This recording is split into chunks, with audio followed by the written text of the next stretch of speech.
And for those of you just joining us, welcome to our second Catholic Business League meeting of 2021. We are so excited to hear from our keynote speaker, Scott Mertie. But before we turn to our speaker, we would like to thank our sponsors. First, thank you to Tom Druffel and the Holiday Inn Vanderbilt for their long-standing support. We look forward to returning in person as soon as we can enjoy their coffee and breakfast in person. And we are also thankful for the generous support and hard work of Frederick Strobel and the Burgundy Group for their communication and marketing expertise in spreading the word about the CBL. Now, our sponsor for this meeting is Craft Healthcare Consulting, LLC, an affiliate of Craft CPAs and a Nashville-based advisory firm focusing on operational and compliance services for hospitals and other healthcare providers across the country. Here to represent Craft Healthcare LLC Consulting is Scott Mertie, who is also this month's speaker. So Scott, we are so glad to have you here today, not only to represent this month's sponsor, but also in the capacity as this month's speaker. I lend the floor to you, Scott. Thank you, Margaret. You guys all get to hear from me twice today. As Margaret mentioned, I lead Craft Healthcare Consulting, which is an affiliate of Craft CPAs. Those of you that are not aware, Craft CPAs is a Nashville-based accounting firm where we do traditional accounting services such as audit and tax, but we also have several advisory arms where we specialize in various niches, one of those being healthcare, as Nashville is certainly a healthcare mecca across the country. So my practice, we provide compliance and operational consulting for hospitals and other private provider types across the country. We currently service providers in about 40 states right now, as well as some outside of the US. And we're excited to be here. Craft has been involved in the Catholic Business League. Quite a few of our members have been involved since day one. Some of you may know Tom Bowles, that has been involved with the CBL for a number of years. He's retired from Craft, but he still certainly supports us and the CBL. Thank you.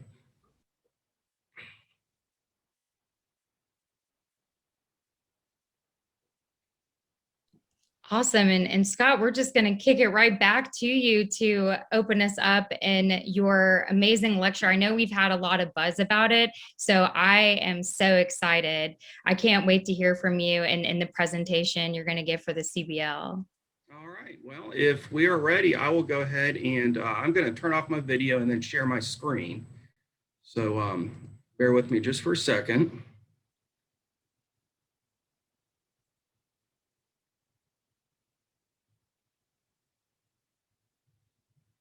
And just want to confirm you are seeing the presentation, the title slide right now? Yes, we can, Scott. We can see it. Okay, great. Well, today we're going to talk about beer and Catholicism and their intertwined history. In addition to being a partner at Craft CPAs, I also own the Nashville Brewing Company and have been very involved in Nashville's brewing history for a number of years. I wrote a book about 15 years ago, just as more of a hobby, and didn't realize how much that would take off and really get me more involved in the brewing industry. Well, let's go back and talk more about beer and Catholicism. So a couple of kind of key notes that I'm going to talk about today, and I'll kind of bounce back and forth, and I certainly will welcome questions. I'll try and see if I can watch the chat box, but if anyone can help, if there's questions, feel free to chime in. I'm happy to answer them, or sure we'll have time at the end to answer questions as well. But we're going to talk about beer before and after biblical times and how it came to be as beer as we know it today, and the church has been very involved through that process.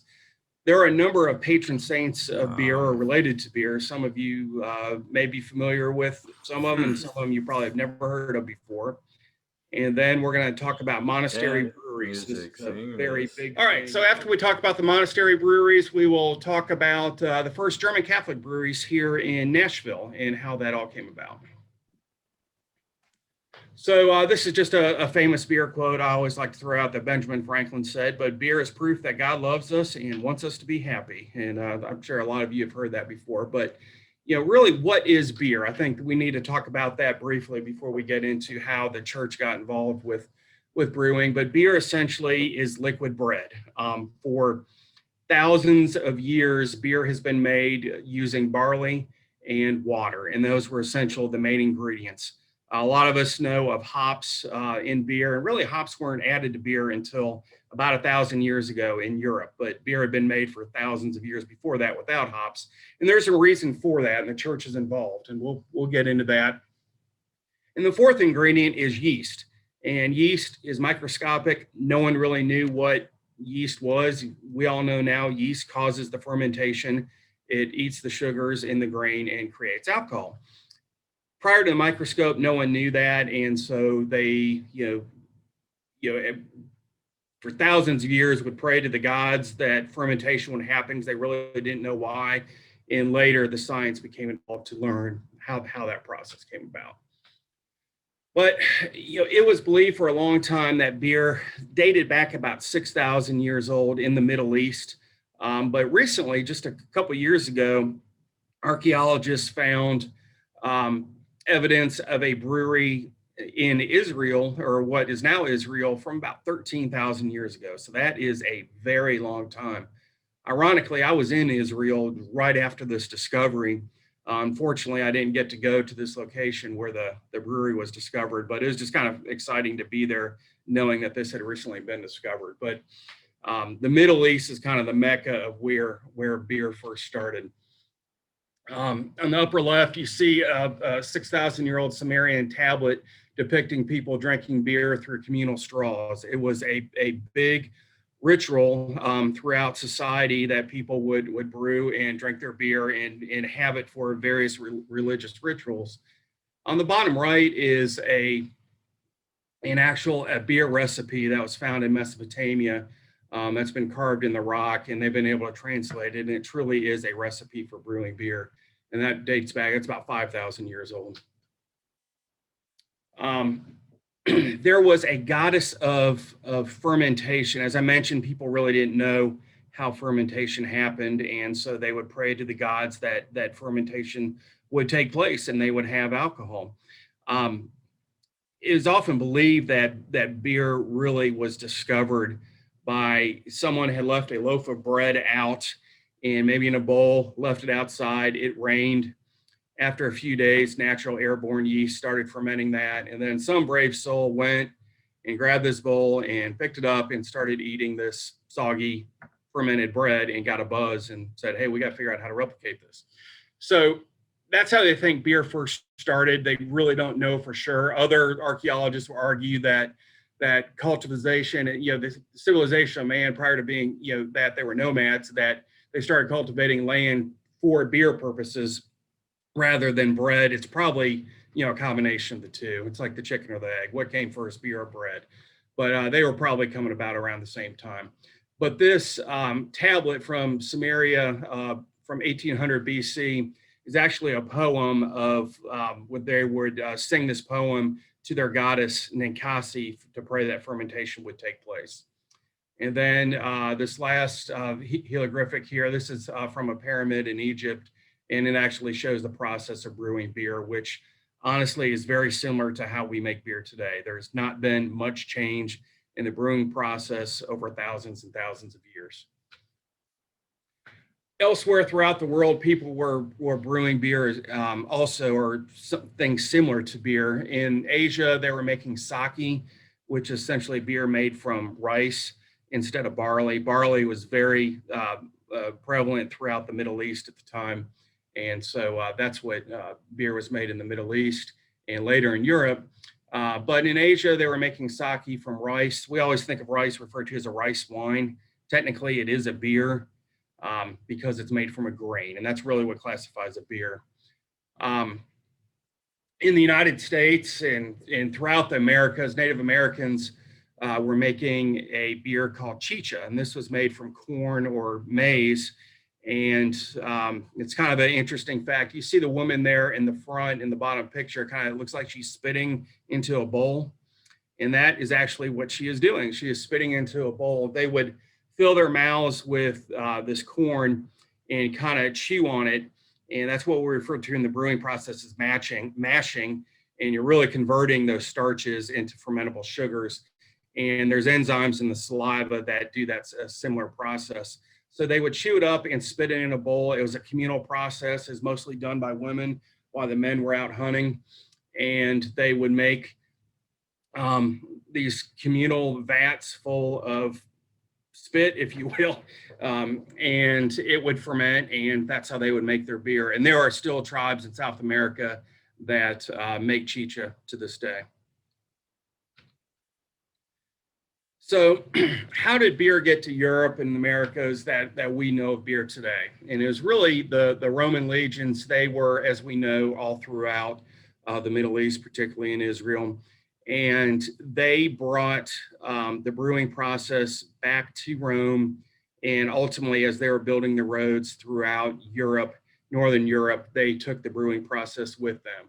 And for the next 500 years, beer was being made mostly at home.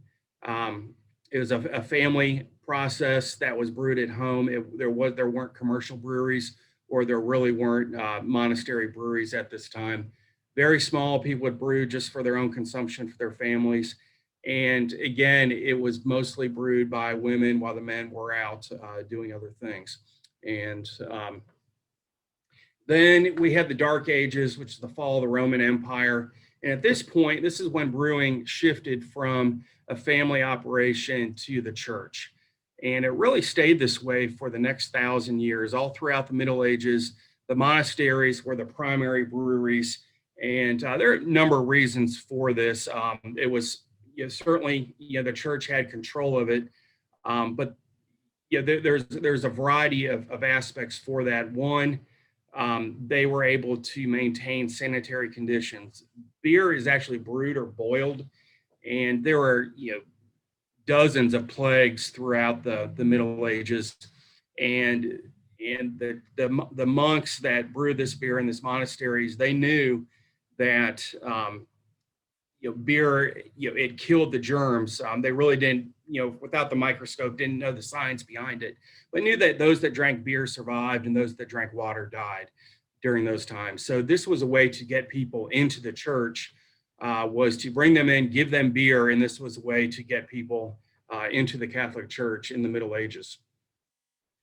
Around 1,000 years ago, hops first got added to beer. And we all know of hops. Hops are very popular in craft beers now with IPAs, double IPAs, New England IPAs, hazy IPAs. IPAs have been the big craze, but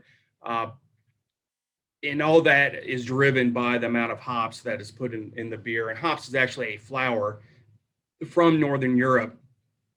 And monasteries first started adding hops about 1,000 years ago. And this process, prior to that, they were using a variety of other things to offset the sweetness. Beer would be a very sweet liquid because it's basically just sugars from the starches and water. And so various herbs and berries or whatever they had in whatever region throughout the world would add various things to offset that sweetness. And around 1,000 years ago, hops started getting added to it, and the monasteries kind of kept this as a secret because they realized that hops had the natural oils in the hops would actually act as a preservative. So it would preserve the beer and make it last quite a bit longer. As obviously we didn't have refrigeration back then. And so being able to preserve beer, because otherwise it would mold pretty quickly. Beer would, within 2 or 3 days, start to mold. So they were utilizing hops to preserve the beer, and beer is able to then be shipped in kegs outside of the monastery and make it last longer.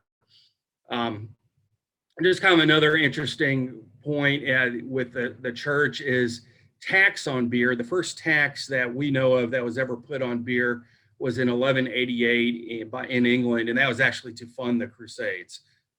That was the big portion of the Crusades were funded by tax on beer in England and then later throughout Europe. Now, also during this time, lager beer started to come about.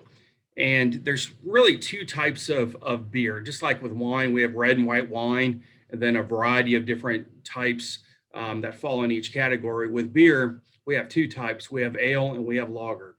And ale was the beer that everyone knew, again, for thousands and thousands of years. And this was the natural airborne yeast that was used to ferment the sugars in the grain. And the fermentation would happen at more of a room temperature. Now, lagering came about 1,000 years ago as the monasteries, the church was putting in rules for brewing. They were starting to want to put in place certain quality standards for consistency and also for safety.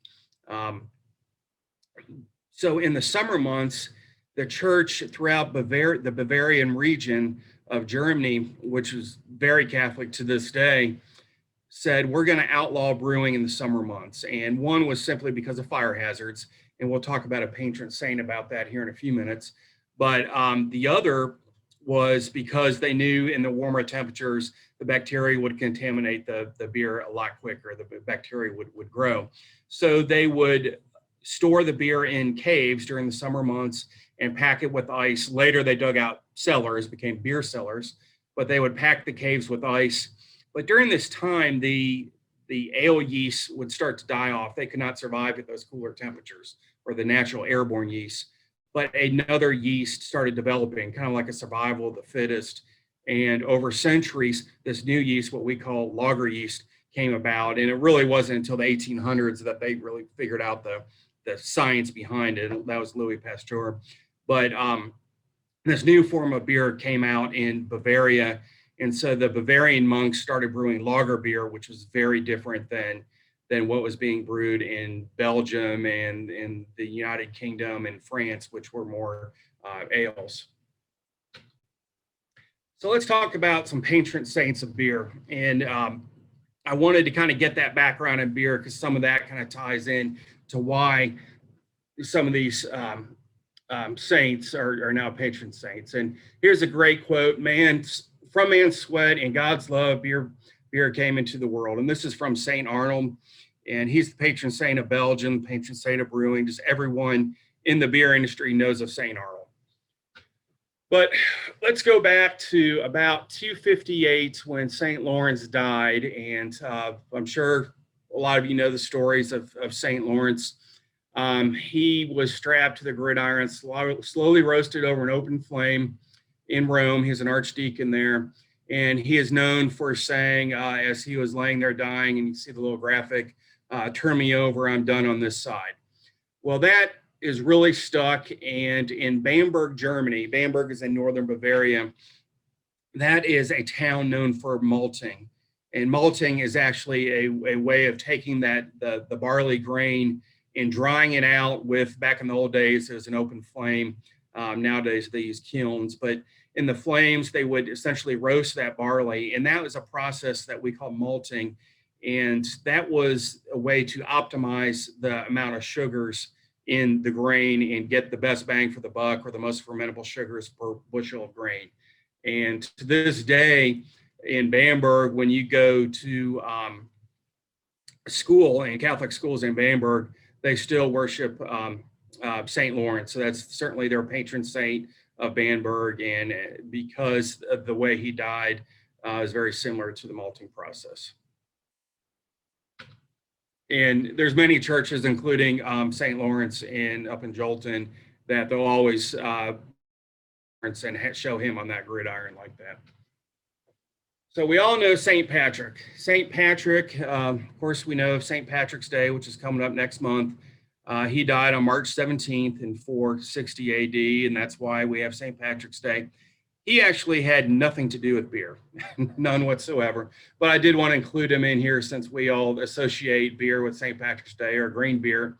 But he was actually from England, and he was enslaved in Ireland for 6 years. And every day during this time while he was enslaved, he prayed if he was ever released or able to go home, he would devote the rest of his time to God. And that's exactly what happened. He escaped after 6 years of slavery.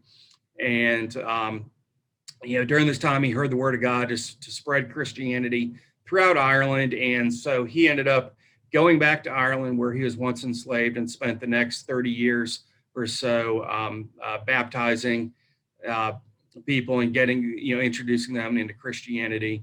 And we all associate the shamrock with St. Patrick's Day. And the reason for that It's because obviously back then most people couldn't read or write, but he would use the 3 leaves of the shamrock to represent the Holy Trinity. Now, the true patron saint of beer associated with Ireland is actually Saint Bridget of Kildare, and she lived just after the time of Saint Patrick, and she is known as the Mary of Gale, and she actually founded a monastery in Kildare, and she did a miracle where she was able to supply beer out of 1 barrel at her monastery to supply 18 other churches. And she also is known for doing another miracle where she was working in a leper colony, and she actually was able to change the dirty bathwater in this leper colony into beer and to be able to serve it to everyone there. And that's a statue in Ireland on the top right of her. Now, Saint Benedict, we're all pretty familiar with Saint Benedict. He doesn't have anything directly related to beer, but he did establish the Benedictine order, which ultimately most monasteries throughout Germany, Belgium, France, they follow that Benedictine order. And Trappist breweries to this day, I'll talk about Trappist here shortly, but they follow the rules of the Benedictine order. And all these Benedictine monasteries, or most of them anyway, did have breweries throughout the Middle Ages. And those were really the only breweries that existed, as I mentioned earlier, for about 1,000 years throughout Europe were these Benedictine monasteries. Now, I mentioned before, St. Arnold of Metz is probably the most popular saint when it comes to associated with beer. He is the patron saint of brewers.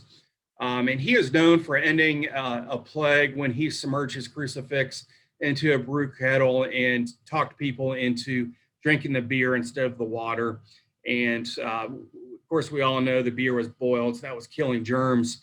But for him to be able to get people to come in, and this was very early on in the Middle Ages, and really for the next 1,000 years, the church was able to get people to come in and drink the beer instead of contaminated water.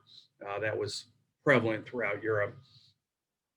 Another thing related to beer associated with St. Arnold was after he died, when they were moving his body, they had built a tomb and they were moving his body to the tomb.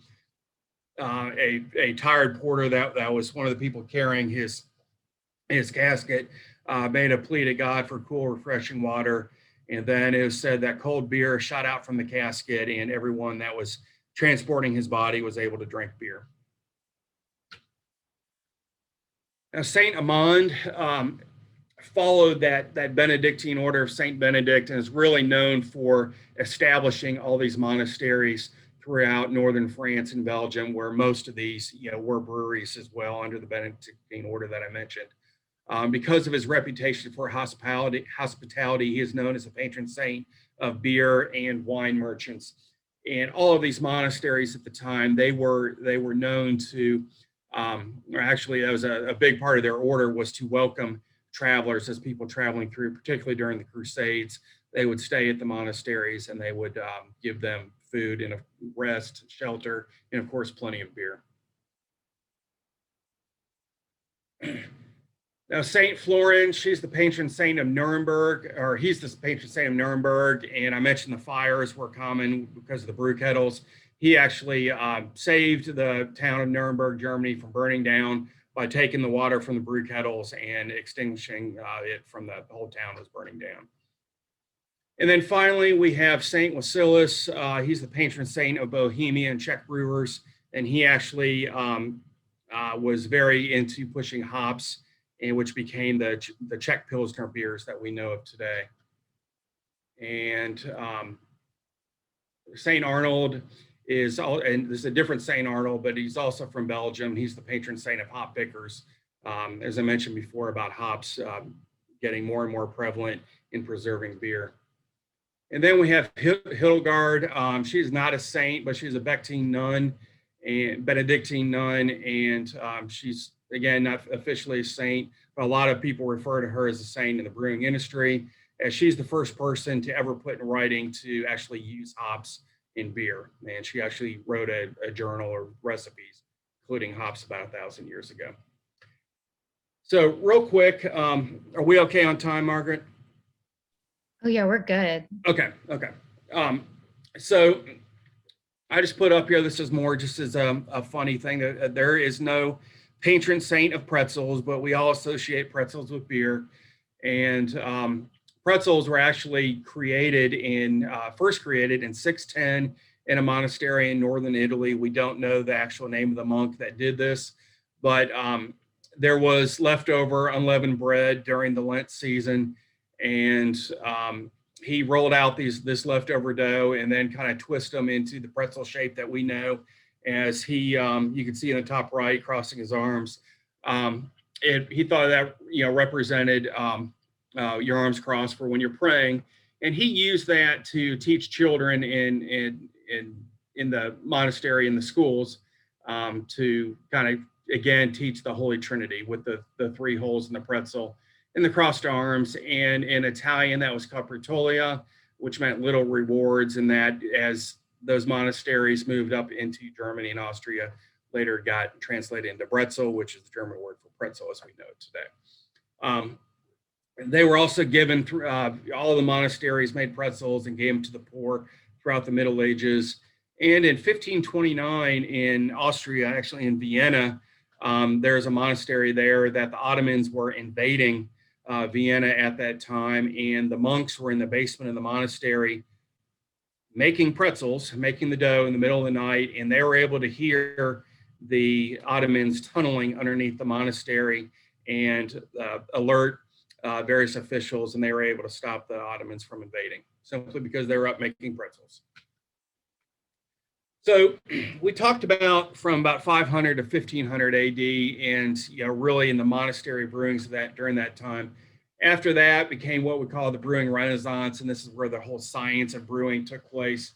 But in 1516 in Bavaria, and we all know is Germany associated with beer, but in Bavaria they instituted the Reinheitsgebot, which later became the German purity law, and it is the oldest known food and beverage law that we know of, and it is still in place to this day in Germany.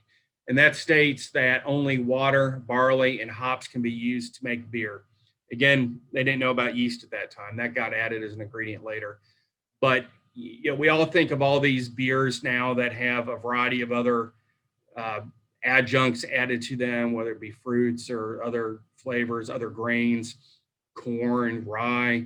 But in Germany to this day, all breweries are required to brew under the Reinheitsgebot. In fact, my brewery, the National Brewing Company, we brew according to that tradition as well. So no other adjuncts in beer other than barley, hops, and water, and of course yeast. But during this time, brewing shifted from the monasteries into commercial brewing, and kind of call that the beer Reformation. And the reason for that is because Martin Luther was actually big into getting the breweries away from the church, as he did a lot of other things away from the Catholic Church that we're all familiar with. But as I mentioned, hops were first introduced about 1,000 years, and the church really kept that as a secret from secular breweries. And they would sell what they called Grut, which Grut was a blend of various herbs that other breweries could use. And it was heavily taxed and controlled.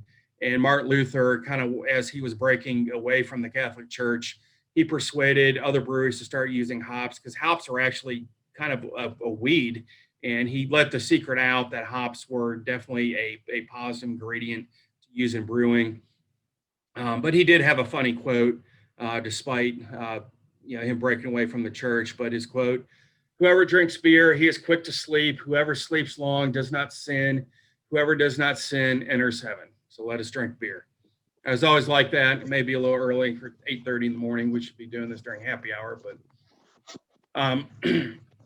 so let's talk about some of these monastery breweries that exist, and some of these still exist to this day. Trappist breweries. I'm not sure if any of you have heard that term, Trappist breweries, but a lot of them people confuse a Trappist brewery with an Abbey brewery. And just to put bluntly, a Trappist brewery is an Abbey brewery, but an Abbey brewery is not necessarily a Trappist beer. So, so Abbey breweries are at one day they were churches, or monasteries that brewed but they weren't necessarily under the Benedictine order. To this day, Trappists have to still follow that Benedictine order and meet certain requirements to be considered a Trappist brewery. And there are other Trappist monasteries that don't just do beer, they do cheese or bread or other products, but there are actually 12 Trappist breweries, and I'll show those here in a second. But a lot of people were taking advantage of the Trappist name, especially as craft beer started coming about. A lot of breweries in Belgium and throughout, even in the United States, were calling a Trappist beer or a Trappist style beer. And that upset these Trappist monasteries, saying, hey, people are capitalizing on our name. And so they formed the International Trappist Association, or the ITA, in 1997. And it basically says that to carry that Trappist name, the beer must be brewed within the Trappist monastery walls. It must be this secondary to the monastery. Of course, praying and work is the primary, and the beer is the secondary, which results from the work. And the beer is intended not to be a profit-making venture, but purely to support the monks in their living style. And then whatever else is made after that goes to local charities around where the monasteries are.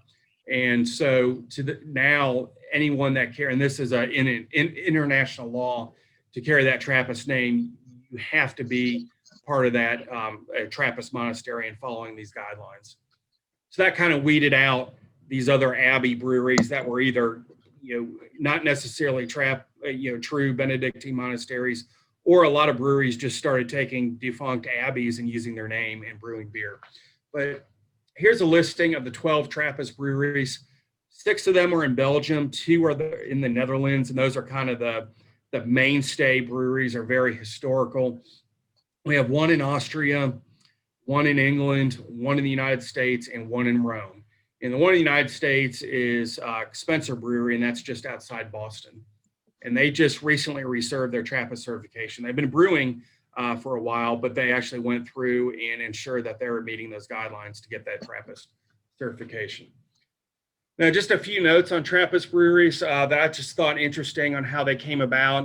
Orval is a fairly common Trappist brewery. You can get this beer at a craft beer store such as Frugal McDougal. Fairly well known, and you see their logo, you see a fish coming up out of the water, and it's holding a golden ring. And the reason for that is there was a widow from Tuscany, her name was Matilda, and she was traveling through Belgium, and she had stopped at a spring and probably just to wash up, and she lost her wedding ring. It came off, fell into the spring, and of course she was very upset as she was recently widowed, and she prayed to God that if she ever got her ring back, she would donate her wealth to start a monastery at this spot. And sure enough, as she did that, a trout jumped up out of the spring with the ring in its mouth. So she ended up devoting her life and all of her money to start this monastery.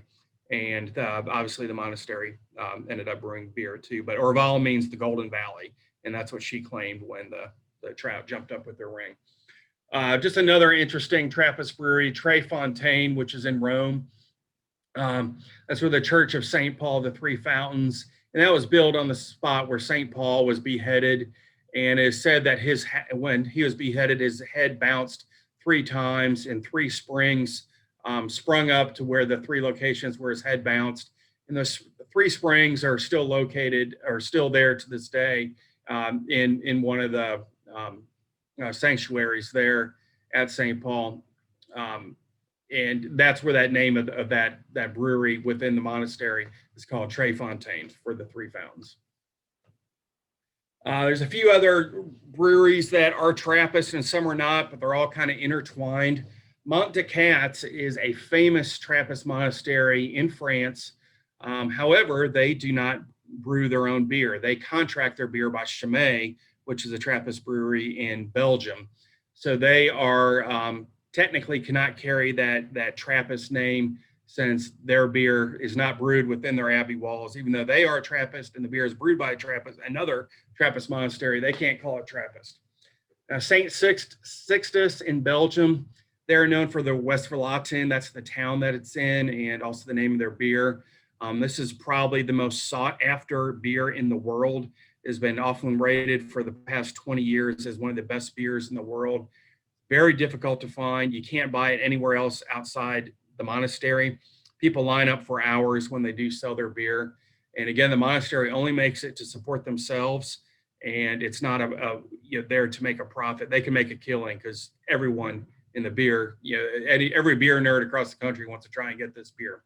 But that monastery was actually founded by monks from Montecats in France in 1831. That they moved from Montecats to Westverlotten to start that monastery.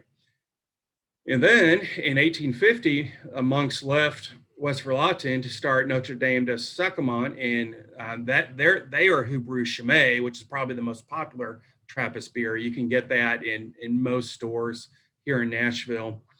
Then there's Saint Bernardus. It's also a very popular Belgian beer. This one we refer to as an Abbey beer because they are not necessarily Trappist, although after World War II, the monastery, the brewery at the Westverlotten Monastery was destroyed, and they brewed the beer under contract from 1946 to 1992.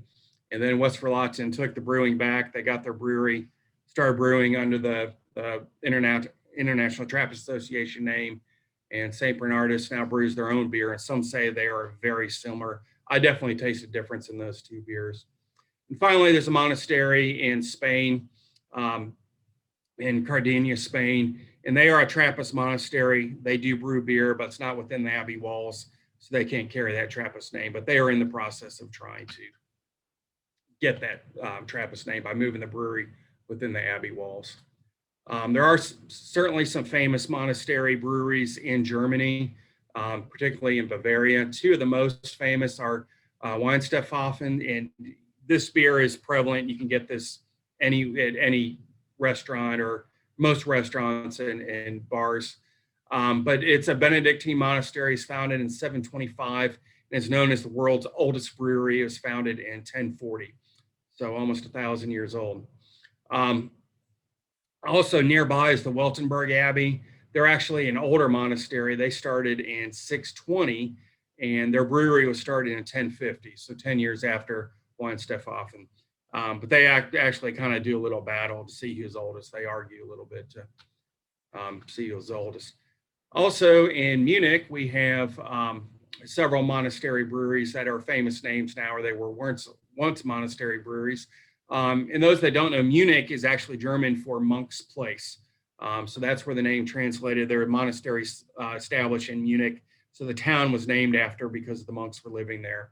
Augustiner is the oldest monastery brewery, dating back to the 1300s. And you can see they always have a monk on their label.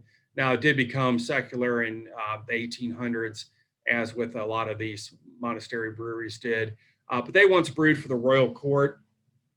And finally, the royal court said, we're going to stop giving the church money and just build our own brewery.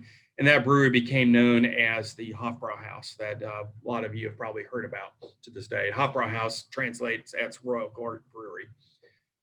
And then Paulaner. Paulaner was a brewery founded on the Franciscan order by St. Francis of Paula. Whatever the monks did not drink at this monastery, they gave the beer to the poor. And they are known for their Lenten beer, Salvator, which translate as Savior. And since Lent is right around the corner, Bock beer is known very much as a Lenten beer.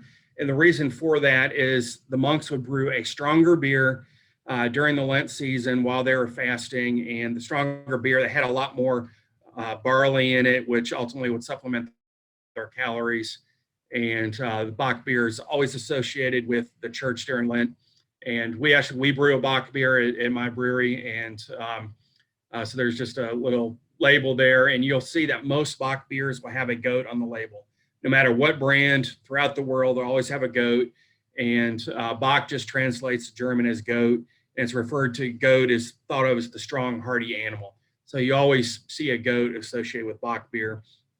But traditionally, Ash Wednesday, I will always start drinking the Bock beer throughout the Lent season. Just another somewhat famous Abbey brewery, and this one's in Ireland. Probably a lot of people are familiar with Smithwick's beer. It's spelled Smithwick's, but it's pronounced Smittix. But that brewery was actually established on a Franciscan abbey in the 14th century. And it's the ruins of that abbey stand there today. There's just a picture of me standing there in some of the ruins where the brewery was. But the modern day Smittix Brewery is right there. And if you ever in Ireland, in Kilkenny, it's just south of Dublin. It's a great tour. People always want to do the Guinness tour in Dublin. I say do it, but it's very commercialized. It's worth the hour drive to go to Smittix. Very traditional. You get to go through this old abbey, and it's just very cool. Highly recommend it. So I'm going to kind of skip through the science, but after the whole monasteries brewing, the science really came into it with the Industrial Revolution and really kind of stabilized the brewing process and got to be where the beer is that we know of it as it is today. And Spot is known for kind of the brewery that really kind of specialized in doing this. In the mid 1800s, there's a mass European immigration, particularly German immigration in the United States. We know a lot of them settled here in Nashville, in Germantown, and that's why it's called Germantown, is a lot of the Germans settled here, and most of those Germans were Catholic. South Germany to this day is still very Catholic, and a number of those immigrants came from the Bavarian region and settled in Germantown, and with that, they built their breweries. This painting here, I just like, you can see the Church of the Assumption there in the foreground and our Tennessee Capitol building in the background there. Both of those were constructed in 1859. But the Church of the Assumption was built to service that German Catholic population that settled here in North Nashville. And a couple of years ago, I had a historical marker put in there that represented, there were 4 breweries that simultaneously brewed in the 1860s right there. Unfortunately, that sign got destroyed when the tornado came through, but we just had a new one put up a few months ago, so it's back up. And this is a photograph that I took last year, 2 years ago now, that shows the Assumption with the Capitol building behind it. I tried to get the exact same angle as a photograph back when Germantown, when that photograph is from the 1880s. But of course, the Assumption was built in 1859 and kind of showing not much has changed except the steeple had been put on the church. And unfortunately, that steeple came down with the tornado. So I need to retake that photo because it'll look more similar than what the church did then. Also in 1859, Jacob Stiefel, who was a Catholic that ended up living here in Nashville, started the Nashville Brewing Company. And he started this in South Nashville, and it was built actually as a production brewery. The other breweries in Germantown were much smaller and more neighborhood breweries, and he wanted to build a brewery that would service all of Nashville. So he built that in South Nashville on what is now 6th Avenue South. At the time it was called High Street. And it operated from 1859 until 1890, and then later became the Gerst Brewing Company. And I'm sure a lot of people are familiar with the Gerst name, or the Gerst House restaurant that had operated for a number of years. But so beer was brewed in that location from 1859 until 1954. And I have another historical marker there that I donated to the city where that brewery once stood on 6th Avenue South. And then a couple years ago, some of you may know, I relaunched the Nashville Brewing Company just because I had written that book, had the interest, was involved in the brewing industry, and thought we need to start brewing these traditional German lagers that the German immigrants were brewing in the late 1800s. So we started it about 4 years ago, and we've been very fortunate to win some national and international medals. We actually won the World Beer Cup in 2018, which is the largest beer competition in the world. About 10,000 breweries entered, including all the German breweries, and we won a silver medal for our Bavarian Helles. So we beat out the German breweries with their own style of beer. So I know I covered a lot. Happy to answer any questions. I tried to hit some of the key points, how the church was involved, but of course I had to get into the kind of a little bit of the science of the brewing too to be able to do that. But I got into beer because I started collecting beer cans when I was 6 years old. and always had that interest, and that's where I'm at today. But I'd be happy to answer any questions, or if not, I will turn it back over to you, Margaret. Hey, Scott, actually, I wanted to kind of mirror some of the comments that were made in the latter part of your presentation. So we have a few people that, this was just so incredibly researched. You took us across time, across countries, and then brought it here locally. And it was just incredible. I was a history major in college. So I truly, one of the more entertaining and insightful lectures I've had the privilege of listening to. But I'm definitely, as Deb Varallo said, going to have to go back and re-listen, because you just hit us with a wealth of information, and that was fantastic in such a truncated amount of time. Yeah, well, thank you. I know I jumped around, but I was just trying to hit certain key points. Of course. And then I also just wanted to say, you have people in the comments section contemplating whether they should give up beer for Lent, as they have historically done. I think that Martin Luther quote really solidified it. So I just wanted to relay that to you. And I have to echo some of the sentiments with the history of the pretzel. I will never look at a pretzel the same way. So yep. That was so cool. And then people are saying, I don't even drink beer. And that was really interesting. So people were commenting, excellent talk. And for the record, we will be posting this presentation later on our Facebook page for anyone that is interested. I had a quick question. So how often with the Trappist breweries do they have to recertify that? I know you mentioned that brewery in Boston had to. Yeah, so there is the Trappist, the International Trappist Association, and it's made up of several representatives from various monasteries. Again, not necessarily all breweries. So I want to say there's 90 Trappist monasteries around the world, but only 12 are actual breweries. And so those representatives, essentially have a committee, and they inspect and ensure that these monasteries are truly sticking to those guidelines.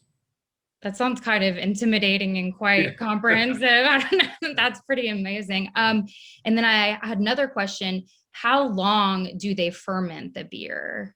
So yeah, that's a really good question. And that goes back to the difference between ales and lagers. So the ale yeast, the fermentation really only takes a couple of days to a week. So really an ale can be done in about 10 days to 2 weeks. Whereas a lager is German to age or to store. So that lager yeast, it ferments over a much slower time over cooler temperatures. And that really takes about 4 to 5 weeks. So a lot of craft breweries, you don't see doing lagers for that main reason. It takes a lot longer, so it's a lot more expensive to make. And a lot of people don't realize that. Of course, on the big scales of economy with the Budweiser, Miller, Coors breweries that are doing those, I hate to use the term watered down beers, but they essentially are. They